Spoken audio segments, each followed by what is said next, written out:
On the landscape for centuries as a reminder of a bygone age, but now one of Norfolk's last working windmills is under threat. The leaseholders of Denver Windmill near Downham Market say the business they've established at the Grade 2 listed landmark may have to close in a few weeks if essential repairs can't be undertaken. Serena Sandhu has this report. Denver Mill has towered over the fens for almost 2 centuries, but now one of the county's last working windmills is under threat. The 6-storey corn mill was built in 1835, but time has taken its toll, and now it seems that if a dispute over maintenance of the site isn't resolved, then its doors may be open to the public for the last time. Mark and Lindsay Abel first rented the landmark from the Norfolk Historic Buildings Trust 18 months ago. They say they can only afford to keep the project open until the end of the month because the trust hasn't undertaken essential repairs. It would be a tragic shame to lose it. And certainly for us personally, we've developed a really good relationship with our staff team, and to make 13 local people redundant is going to be very hard for us. The Trust are spending £100,000 on restoring the mill and surrounding buildings. Since 2000, over £1.5 million has been spent on restoration work.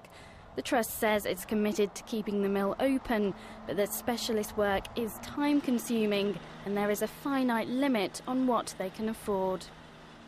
Hundreds of visitors have signed a petition pledging their support to keep the centre open. It's a great benefit to the children that come from a long way on school trips. They have a wonderful day here, learning about the windmill, learning to bake, learning the milling process, and it's just such a shame that it won't be here for the generations to come. It's now hoped an understanding can be reached to help secure the future of this iconic landmark for many years to come. Serena Sandhu, Anglia News, Denver in Norfolk. Controversial plans to release up to 60 pairs of sea eagles on the Suffolk coast have been put on hold. The RSPB and Natural England want to release the birds, which have an 8-foot wingspan, following a successful reintroduction into the Hebrides. But some farmers fear the eagles will endanger other birds and prey on livestock. The proposed release has now been put back to next year.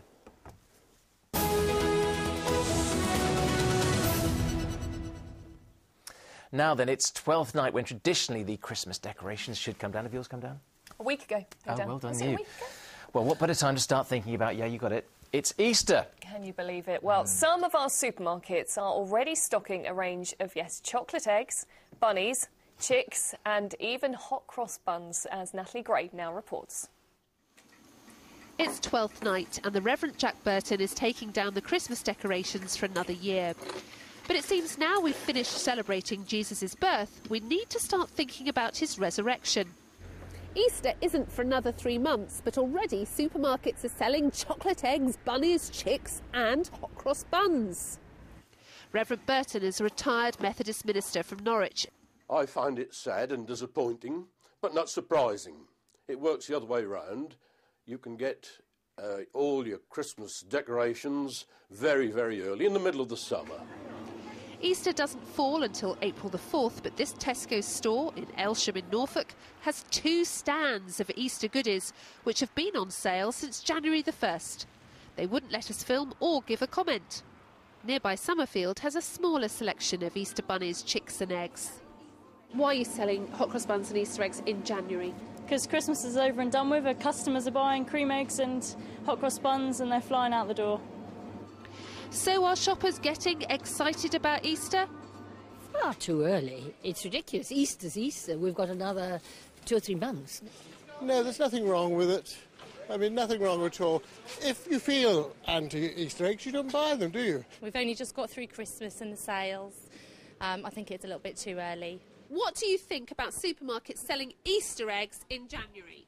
Get them in quick because the fireworks are coming in next week. By the way, today is actually the start of Epiphany, the day the 3 wise men arrived to see the baby Jesus. Don't get me wrong. Easter is important. Easter is the main festival of the Christian year. I'll sing Jesus Christ is risen today at the drop of a hat. I'll do it now if you wanted to. But this isn't Easter. we're still celebrating something else. It's all rather confusing, isn't it? Happy New Year, or should it be Happy Easter? I don't know! Bye! Natalie Gray, Anglia News, Elsham in Norfolk. Lovely comments there, weren't Brilliant comments. I can't believe it, though. I haven't got over a mince pies yet. No, I don't think I could know. stomach any more chocolate. I know it's a bit early, but it does make you think about chocolate, doesn't it? No more, no more. Okay. Not for now. No, right. Anyway, back now to the weather, and with those plunging temperatures set to continue, where better to be than tucked up indoors? I couldn't agree more. Indeed, but not everyone's quite so fortunate. We sent Malcolm Robertson to Lowestoft in Suffolk to see how some of our friends more used to warmer climes are coping with the cold weather. Wherever you were in Britain today, it was perishing, with a pretty good chance of seeing snow. At the Africa Alive Wildlife Park in Lowestoft, it was so cold the animals were frozen solid. But hang on a second, didn't that lion just move? No, you're not seeing things. These are animals you'd normally find on the plains of Africa, exposed to a harsh English winter. Today, Terry Hornsey, the park's animal manager, showed me how some of them are coping in sub-zero temperatures. Their natural habitat may be the hot sun. Today, it was cold old snow. Now, if they were in the wild, McKimby and Tor here would never see the snow, but in Suffolk, they actually seem to enjoy it. They actually have a nice warm lion house to shelter in, but perversely, they've turned their backs on that. They don't mind the cold lions. They're fairly hardy animals anyway, and they're not that much different in snow to our pet dogs. You know, they like rolling about in it, they like playing in it. And as you say, they can go in the warm, but they prefer to be outside. Joshy the cheetah doesn't seem to mind a spot of bad weather, but then he can run so fast he can easily warm himself up. The animals are certainly more hardy than the public. Virtually no one ventured through the doors today, leaving the park staff to get on unhindered with those vital tasks of feeding and watering. But not everyone wanted to spend time in the snow. These giraffes much preferred their home comforts, and as the blizzard intensified outside, they remained nice and snug inside. The main worry with these is the ice, because they can easily slip over, and once they're on the floor, they're not easy to get back up.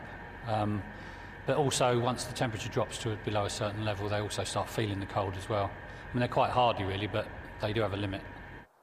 But no such problem for Topcat, though, which is why this is the king of the jungle.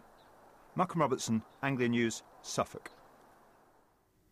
Certainly a bit chilly for them, isn't it? Yeah, those giraffes were listening intently, though, weren't they? Just wondering about which way to go. Finding out, yeah. Anyway, we're definitely not the only ones who've been affected by the snow. Here's what's coming up in the national news in a couple of minutes' time. They came, they saw, they sort of faded away.